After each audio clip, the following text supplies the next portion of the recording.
നബി, താങ്കൾ ഞങ്ങളുടെ ഉമ്മയെക്കാളും ഉപ്പയെക്കാളും ഞങ്ങൾക്ക് വലുതാണ്. കാരണം നാളെ ഉമ്മമാര് തിരിഞ്ഞു നോക്കാത്ത സമയമാണത്. യൗമ യഫിറുൽ മർഉ മിൻ അഖീഹി വ ഉമ്മിഹി വ അബീഹി വ സാഹിബതിഹി വ ബനീഹി. നാളെ മഹ്ശറ വൻസഭയിലേക്ക് കൂട്ടം കൂട്ടമായി ആളുകൾ ഓരോന്ന് ചെല്ലുമ്പോ ഒരു ചാൺ മുകളിലുള്ള സൂര്യന്റെ ചൂടേറ്റ് വിയർത്തു കുളിക്കുമ്പോഴാണ് ഇന്ന് നമ്മൾക്ക് ഭക്ഷണം നൽകിയ, വസ്ത്രം നൽകിയ ഉപ്പയെ കാണുന്നത്. ഉപ്പാ, എന്നെ രക്ഷപ്പെടുത്തുമോ എന്ന് ചോദിക്കുമ്പോ എനിക്ക് പറ്റൂല, എനിക്ക് എന്റെ കാര്യം നോക്കാനുണ്ട്. ഉപ്പ പറയാൻ, ഏതുപ്പ? ഇന്ന് ഫോൺ വേണമെന്ന് പറഞ്ഞപ്പോ ഫോൺ വാങ്ങിച്ചു തന്ന ഉപ്പ. അവിടെ നിന്ന് പറയാൻ, എനിക്ക് പറ്റൂല. പിന്നെയാണ് സ്വന്തം ഉമ്മയെ കാണുന്നത്. ഉമ്മ, ഞാൻ വല്ലാതെ കഷ്ടപ്പാടിലാണുമ്മ, നിങ്ങളൊന്ന് സഹായിക്കുമോ? ഉമ്മ പറഞ്ഞു, എനിക്കും പറ്റൂല മോനെ. നിങ്ങൾ ഉറങ്ങിയില്ലെങ്കിൽ ഉമ്മമാര് രാത്രി ഉറങ്ങാറില്ല. നിങ്ങൾ ഭക്ഷണം കഴിച്ചില്ലെങ്കിൽ ഉമ്മമാര് ഭക്ഷണം കഴിക്കാറില്ല. നിങ്ങളുടെ ഗർഭം ചുമന്നപ്പോഴാണ് ഉമ്മയുടെ സുന്ദരമായ മുഖത്തിന് ചുളിവ് വന്നത്, ഉമ്മയുടെ നടുവിന് വേദന വന്നത്, ഉമ്മയുടെ തല നരച്ചുപോയത് നിങ്ങൾക്ക് വേണ്ടിയിട്ടാണ്. നിങ്ങളെ ഓർത്ത് കരഞ്ഞിട്ടാണ് പാവപ്പെട്ട ഉമ്മയുടെ കണ്ണിൽ നിന്ന് കണ്ണുനീര് തീർന്ന് ഉമ്മയുടെ കാഴ്ചശക്തി നഷ്ടപ്പെട്ടു പോയത്. ആ പാവം ഉമ്മ ഇവിടെ എല്ലാം നിങ്ങൾക്ക് വേണ്ടി സമർപ്പിച്ച ഉമ്മ നാളെ മഹ്ശറയിലെത്തുമ്പോൾ പറയുന്നത്, പൊന്നുമോനെ, നിന്നെ രക്ഷിക്കാനുള്ള സമയമല്ല ഇത്. നഫ്സി, എനിക്കെന്റെ കാര്യം നോക്കാനുണ്ട്. ഉപ്പ കൈവെടിഞ്ഞു, ഉമ്മ കൈവെടിഞ്ഞു, ജ്യേഷ്ഠാനുജന്മാര് കൈവെടിഞ്ഞു, മക്കള് കൈവെടിഞ്ഞു, എല്ലാവരും കൈവെടിഞ്ഞപ്പോ കൈവെടിയാത്ത ഒരാളുണ്ട്. അതാണ് മുഹമ്മദുർ റസൂലുള്ളാഹ്. എല്ലാരും കൈവടിയും, ഒരാളും തിരിഞ്ഞു നോക്കൂല.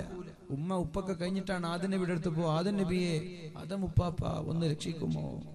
എനിക്ക് പറ്റൂല. നൂഹ് നബിയെ ഒന്ന് രക്ഷപ്പെടുത്തുമോ? എനിക്ക് പറ്റൂല. ഇബ്രാഹിം നബിയെ, നിങ്ങൾ അള്ളാഹുവിന്റെ ചങ്ങാതിയല്ലേ, നിങ്ങൾ അള്ളാഹുവിന്റെ സുഹൃത്തല്ലേ, മുത്തുനബിയുടെ ഉപ്പാപ്പയല്ലേ, ഒന്ന് രക്ഷപ്പെടുത്തുമോ? മൂസാ നബിയെ, ഈസാ നബിയെ ഒന്ന് രക്ഷപ്പെടുത്തുമോ എന്ന് പറഞ്ഞപ്പോ എല്ലാവരും കൈമലർത്തി നമ്മളെ തിരിച്ചേക്കുമ്പോ ആ ചുട്ടുപൊള്ളുന്ന ഭൂമിയിൽ അള്ളാഹുവിന്റെ ഹബീബ് സുജൂദ് കിടക്കുന്നത് ആർക്ക് വേണ്ടിയാണ്? ചെറുപ്പക്കാരാ, ആർക്ക് വേണ്ടിയാണ് ആ സുജൂദിൽ കിടക്കുന്നത്? നബിതങ്ങൾക്ക് വേണ്ടിയിട്ടാണോ? നബിതങ്ങൾക്ക് അതിന്റെ ആവശ്യമില്ല. നബിതങ്ങൾ ഇന്ന് സ്വർഗത്തിലാണ്. ആർക്ക് വേണ്ടി? നമ്മൾക്ക് വേണ്ടി. തിരിച്ചറിഞ്ഞുകൂടെ ഈ സ്നേഹം? വൺ വേ ആയിക്കൂടല്ലോ. ആ സ്നേഹം വൺ വേ ആണ്. ഇങ്ങോട്ടേ സ്നേഹിച്ചിട്ടുള്ളൂ, അങ്ങോട്ട് നമ്മൾ സ്നേഹിക്കുന്നില്ല.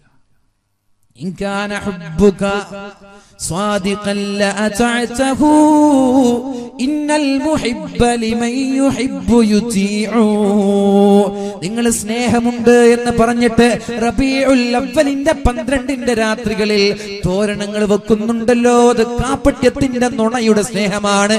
ആ സ്നേഹത്തിൽ അല്പം പോലും യാഥാർത്ഥ്യമില്ല.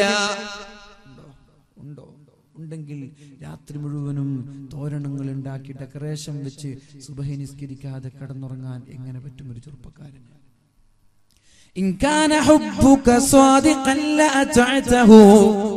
നീ നിന്റെ ഹബീബിനോട് സ്നേഹമുണ്ട് എന്ന് പറഞ്ഞിട്ട് പുതുവസ്ത്രങ്ങൾ ധരിക്കുന്നുണ്ടെങ്കിൽ ആ റബീഉൽ അവ്വലിന്റെ 12 നിന്റെ ഫാൻസിന്റെ വലുപ്പം എങ്ങനെയാണ് ഞെരിയാണിക്ക് താഴെ പോകുന്നത്? എനിക്ക് അറിയാഞ്ഞിട്ടൊന്നല്ല, ഞെരിയാണിക്ക് മുകളിലാണ് മോഡൽ എന്ന് അറിയാഞ്ഞിട്ടല്ല ഞാൻ ചോദിക്കാണ്. എങ്ങനെയാണ് നിങ്ങളുടെ ഫാൻസിന്റെ വലിപ്പം ഞെരിയാണിക്ക് താഴെ എത്തുന്നത്? ചോദിക്കട്ടെ, ക്രോപ്പ് ചെയ്ത് നടക്കുന്നത് എങ്ങനെ? അള്ളാഹുവിന്റെ ഹബീബിന് ഇഷ്ടമില്ലാത്ത ഹെയർ സ്റ്റൈല്. ആരെ കണ്ടിട്ടാണ് ഇത് ചെയ്തത്? ആരാണിത് തുടക്കം കുറിച്ചത്? ആരാണ് ഈ മോഡൽ നിനക്ക് പഠിപ്പിച്ചു തന്നത്? നിന്റെ ഹെയർ സ്റ്റൈൽ ഉണ്ടല്ലോ, ഇവിടെ മാത്രം ക്രോപ്പ് ചെയ്ത് പൂവൻകോഴിയെ പോലെ നിന്റെ മുൻഭാഗത്ത് മാത്രം മുടി വെച്ച് നടക്കുന്ന ചെറുപ്പക്കാരാ, നീ നിന്റെ ഹബീബിനോട് സ്നേഹമുണ്ട് എന്ന് പറഞ്ഞാൽ അത് പച്ച നുണയാണ്, കല്ല് വെച്ച നുണയാണെന്ന് പറയാൻ ഞാൻ ഇവിടെ സന്നദ്ധത കാണിക്കുകയാണ്. നിന്റെ സ്നേഹം ആത്മാർത്ഥതയുള്ള സ്നേഹമല്ല, അത് കാപ്പട്യത്തിന്റെ ലക്ഷണങ്ങൾ കാണുന്നുണ്ട്. അത് കള്ളമാണ്, അത് നുണയാണ്, അത് വിശ്വസിക്കാൻ പറ്റൂല. നിനക്ക് നിന്റെ ഹബീബിനോട് യഥാർത്ഥ സ്നേഹമുണ്ടെങ്കിൽ നീ നിന്റെ ഹെയർ സ്റ്റൈൽ അങ്ങനെ ആക്കൂല. നിനക്ക് സ്നേഹം ആരാ? ക്രിസ്ത്യാനോ? ആരാ ഹെയർ സ്റ്റൈൽ ഉള്ളത്? ആരാ കളിക്കാരോ? അവരെ പോലെ അവർക്ക് വേണ്ടിയിട്ടാണ് നീ ജീവിക്കുന്നത്. നിന്റെ ജീവിതം ഓൺലി നീ ചെലവഴിച്ച് നിന്റെ ഈ കളിക്കാർക്കും സിനിമക്കാർക്കും വേണ്ടിയിട്ട്. താടി എല്ലാ ചെറുപ്പക്കാർക്കും ഇന്ന് താടിയാണ്. ഉസ്താദുമാർ എത്ര കഷ്ടപ്പെട്ടിട്ടാ വേദ പറഞ്ഞ പണ്ടൊക്കെ, താടി പഠിക്കരുതേ, താടി പഠിക്കരുതേ. ചെറുപ്പക്കാർക്കൊക്കെ എന്ത് താടിയാണ്? നബിത്തങ്ങളോടുള്ള സ്നേഹം കൊണ്ടാണോ? ആണെന്ന് പറയാൻ പറ്റുമോ? ആ താടി നബിത്തങ്ങളോടുള്ള സ്നേഹം കൊണ്ടാണെങ്കിൽ നിമിഷങ്ങൾ, ഓരോ നിമിഷങ്ങളും നിങ്ങൾക്ക് കൂലിയാണ്. ആ താടി അല്ലാതെ മറ്റുള്ള ആളുകളെ കണ്ടിട്ട് വെച്ചതാണെങ്കിൽ ഒന്നും കിട്ടൂല, ഒന്നും കിട്ടൂല. ഒരു പക്ഷേ കുറ്റമായിരിക്കും അതുകൊണ്ട് കിട്ടുക. അതുകൊണ്ട് തന്നെ ചെറുപ്പക്കാരാ, അല്ലാഹുവിന്റെ ഹബീബായ മുത്ത് റസൂലുള്ളാഹ് ആ ചുട്ടുപൊടുത്ത ആ ചെമ്പിന്റെ ഭൂമിയിൽ സുജൂദിൽ കിടക്കുന്നത് ആർക്കു വേണ്ടിയാണ്? ആർക്കു വേണ്ടിയാണ്? അല്ലാഹു പറയാണ്, നബിയെ തല ഉയർത്തണം. അല്ലാഹുവിന്റെ ഹബീബ് തല ഉയർത്തുമ്പോൾ പറയുന്നൊരു ഡിമാൻഡ് ഉണ്ട്. അല്ലാഹുവേ, ഞാൻ തല ഉയർത്തണമെങ്കിൽ എന്റെ സമുദായത്തിലെ ഒരാളും നരകത്തിൽ കിടക്കാൻ പാടില്ല. എന്റെ സമുദായത്തിലെ ഒരാളും നരകത്തിൽ കിടക്കാൻ പാടില്ല. അല്ലാഹു സമ്മതിക്കുകയാണ്. എന്നിട്ട് നബി തങ്ങൾ പറയുന്ന ഒരു വാക്കുണ്ട്, ഇല്ലാ മൻ ഹബസഹുൽ ഖുർആൻ. ഞാനങ്ങനെ അല്ലാഹുവിന്റെ സമ്മതത്തോടെ നരകത്തിൽ പോയി കൈപിടിച്ച് സ്വർഗത്തിലേക്ക് കൊണ്ടുപോകുമ്പോ പരിശുദ്ധ ഖുർആൻ ഓടി വന്ന് തടയും, നബിയെ ഇയാളെ കൊണ്ടുപോവാൻ പാടില്ല. ആലോചിക്കണം നമ്മൾ. അല്ലാഹുവിന്റെ ഹബീബ് പറയാൻ, ഞാൻ എന്റെ സമുദായത്തിലെ അവസാന അംഗത്തെയെങ്കിലും സ്വർഗത്തിലേക്ക് കൊണ്ടുപോവാൻ ഞാൻ പോകുമ്പോ അവിടേക്ക് പരിശുദ്ധ ഖുർആൻ കടന്നു വന്നിട്ട് തടയും. നബിയെ, ഞാൻ അനുവദിക്കൂല. ചില ആളുകളെ ഖുർആൻ തടയും, ഞാൻ അനുവദിക്കൂല. എന്തേ? ജീവിച്ചിരിക്കുന്ന സമയത്ത് പരിശുദ്ധ ഖുർആൻ എടുത്ത് ഓതാൻ സമയം കണ്ടെത്തിയിട്ടില്ല, ഖുർആനിനെ ആദരിച്ചിട്ടില്ല, ഖുർആനെ ബഹുമാനിച്ചിട്ടില്ല. ഖുർആനുമായി ബന്ധപ്പെട്ട വിഷയം ഇൻഷാ അല്ലാഹ് 27-ാം തീയതി നമ്മൾക്ക് വളരെ വിശാലമായി സംസാരിക്കാൻ തോന്നുന്നുണ്ട്. ഓൺലൈൻ നൽകുന്ന നമ്മുടെ ഫിദ ഖാദർ സാഹിബ്. അപ്പൊ ആ ഒരു വിഷയം നമ്മൾ ശ്രദ്ധിക്കണം. അല്ലാഹു തൗഫീഖ് നൽകട്ടെ. ഞാൻ ചോദിക്കുന്നത്, അല്ലാഹുവിന്റെ ഹബീബ് സ്വർഗത്തിലേക്ക് കൊണ്ടുപോകാൻ വേണ്ടി നബിത്തങ്ങൾ പോകുമ്പോൾ നബിത്തങ്ങളെ പോലും ഖുർആൻ തടഞ്ഞു വെക്കുന്നതാണ്. ഇല്ലാ മൻ ഹബസഹുൽ ഖുർആൻ. ഖുർആൻ അല്ലാഹുവിന്റെ ഹബീബേ, ഇവരെ നരകത്തിൽ നിന്ന് വിട്ടുതരൂല എന്ന് ചില ആളുകളെ കുറിച്ച് പറയുന്നുണ്ട്. അവരാരാണെന്നറിയുമോ? പരിശുദ്ധമായ ഖുർആൻ ബഹുമാനിക്കാത്തവർ, ഓതേണ്ടതുപോലെ ഓതാത്തവർ, പഠിക്കേണ്ടതുപോലെ പഠിക്കാത്തവർ. എന്തേ പഠിക്കാത്തത്?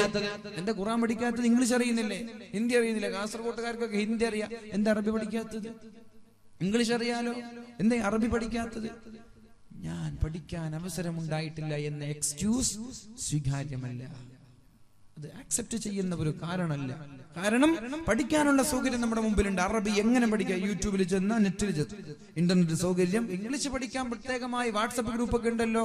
എന്താ അറബി പഠിക്കാൻ അങ്ങനെ ഒരു താല്പര്യം കാണിക്കാത്തത്?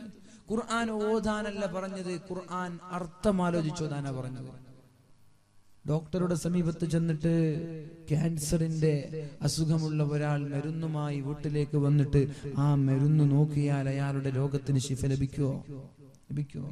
ഹോസ്പിറ്റലിൽ പോയി മരുന്ന് വാങ്ങി വീട്ടിലേക്ക് വന്നു, മരുന്ന് ഇങ്ങനെ നോക്കി നിന്ന രോഗത്തിന് ശിഫ കിട്ടുമോ? കിട്ടൂല.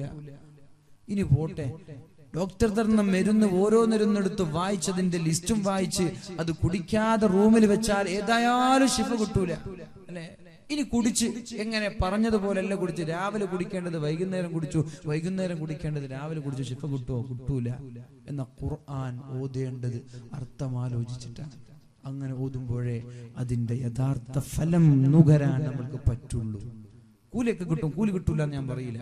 ഖുർആൻ അർത്ഥമറിയാതെ ഒരാൾ ഓതാണ്, അവർക്ക് കൂലി കിട്ടൂല എന്നൊന്നും ഞാൻ പറയില്ല. പക്ഷേ ഇങ്ങനൊരു ഹദീസ് കാണുന്നുണ്ട്,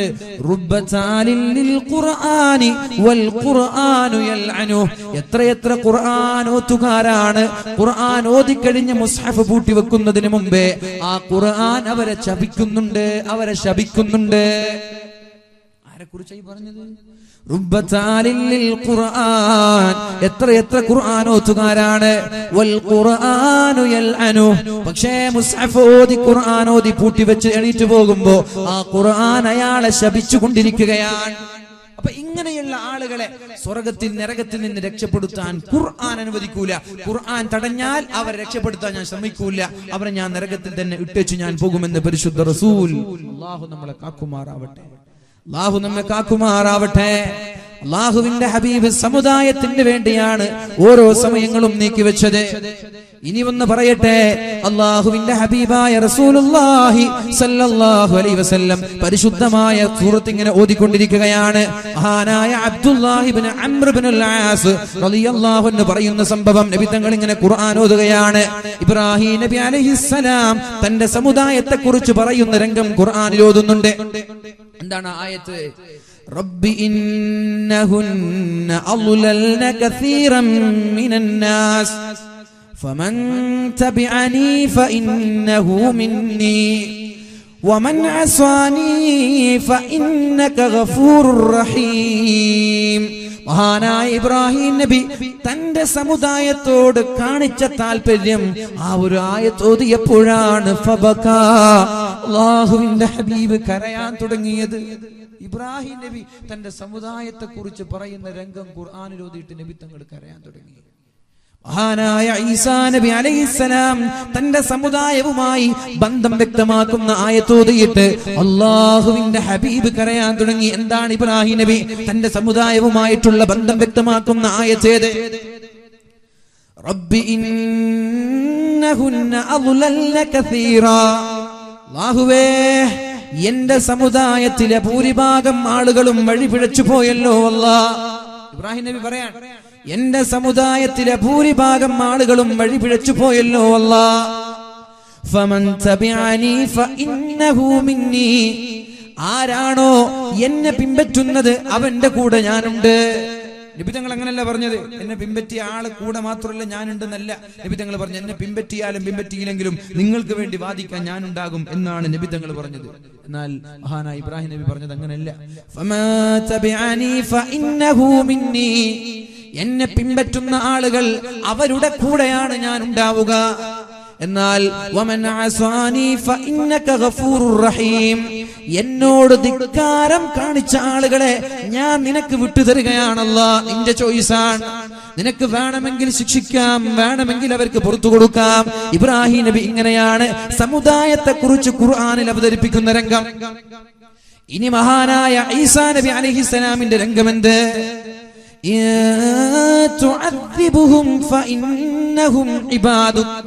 അല്ലാഹുവേ എന്റെ സമുദായത്തെ നീ ശിക്ഷിച്ചാൽ അവര് നിന്റെ അടിമകളാണ്, ഞാൻ എതിർക്കൂല. ഈസാ നബി ഇങ്ങനെയാണ് തന്റെ സമുദായത്തോട് ഈസാ നബി അഭിമുഖീകരിക്കുന്ന രംഗം ഇതാണ്. എന്റെ സമുദായത്തെ നീ ശിക്ഷിച്ചാൽ ഞാൻ ആ വിഷയത്തിൽ ഇടപെടൂല, കാരണം അവര് നിന്റെ അടിമകളാണ്. ഇനി നീ അവർക്ക് പുറത്തു കൊടുക്കുകയാണെങ്കിൽ അതും നിന്റെ ഇഷ്ടമാണ്.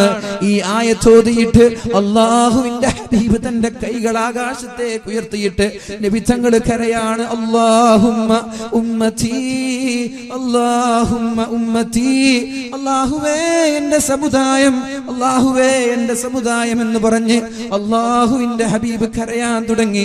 അപ്പോഴാണ് അല്ലാഹു തആല ജിബ്രീൽ അലൈഹിസ്സലാമിനെ വിളിച്ചിട്ട് മുത്തു റസൂലിന്റെ സമീപത്തേക്ക് പറഞ്ഞേക്കുന്നത്, ജിബ്രീലേ ഹബീബിനോട് ചോദിക്ക്, മുഹമ്മദിനോട് ചോദിക്ക്, എന്തിനാണ് കരയുന്നതെന്ന് ചോദിക്ക് എന്ന് നബി തങ്ങളോട് പറഞ്ഞപ്പോ, ജിബ്രീലിനോട് പറഞ്ഞപ്പോ മഹാനായ ജിബ്രീൽ അലൈഹിസ്സലാം നബി തങ്ങളുടെ സമീപത്തേക്ക് കടന്നു വരികയാണ്. യാ റസൂലല്ലാഹ്, അല്ലാഹുവിന്റെ ഹബീബേ എന്തിനാണ് താങ്കൾ കരയുന്നത് എന്ന് ചോദിക്കാൻ അല്ലാഹു എന്നെ പറഞ്ഞയച്ചതാണ്. താങ്കൾ എന്തിനാണ് കരഞ്ഞത് എന്ന് അല്ലാഹുവിന്റെ ഹബീബിനോട് ചോദിച്ചപ്പോഴാണ് മുത്ത് റസൂലുള്ളാഹി സ്വല്ലല്ലാഹു അലൈഹി വസല്ലമ തങ്ങൾ മഹാനായ ജിബ്രീൽ അലൈഹിസ്സലാമിനോട് പറയുന്നത്, എനിക്ക് എന്റെ ഉമ്മത്തിനെ ഓർത്ത് ഞാൻ കരയാണ്. ഞാനിങ്ങനെ പറയില്ല, എന്നെ പിൻപറ്റിയ ആളുകളെ മാത്രം നീ രക്ഷപ്പെടുത്തിയാൽ പോരാ, അല്ലാഹുവേ എന്റെ സമുദായത്തെ മുഴുവനും നീ രക്ഷപ്പെടുത്തണേ എന്ന് മഹാനായ റസൂലുള്ളാഹി സ്വല്ലല്ലാഹു അലൈഹി വസല്ലമ തങ്ങൾ സമുദായത്തിന് വേണ്ടി കരഞ്ഞിട്ട് അല്ലാഹുവിലേക്ക് കൈയുയർത്തി ചോദിച്ചപ്പോഴാണ് ജിബ്രീൽ അലൈഹിസ്സലാം അല്ലാഹുവിന്റെ കോടതിയിലേക്ക് ചെല്ലുന്നത്. അല്ലാഹു ചോദിച്ചു, ജിബ്രീൽ തങ്ങളുടെ പ്രശ്നം എന്താണ്? ബീവിന്റെ പ്രശ്നം എന്താണ്? മഹാനായ ജിബ്രീൽ അലൈഹിസ്സലാം പറഞ്ഞു, അല്ലാഹുവേ ഉമ്മത്തിന്റെ കാര്യമോർത്തിട്ട് കരയാണ് നബി തങ്ങൾ, സമുദായത്തിന്റെ കാര്യമോർത്തിട്ട് കരയാൻ. അപ്പോഴാണ് അല്ലാഹു തആല ജിബ്രീൽ അലൈഹിസ്സലാമിനോട് പറഞ്ഞേക്കുന്നത്, മുഹമ്മദിനോട്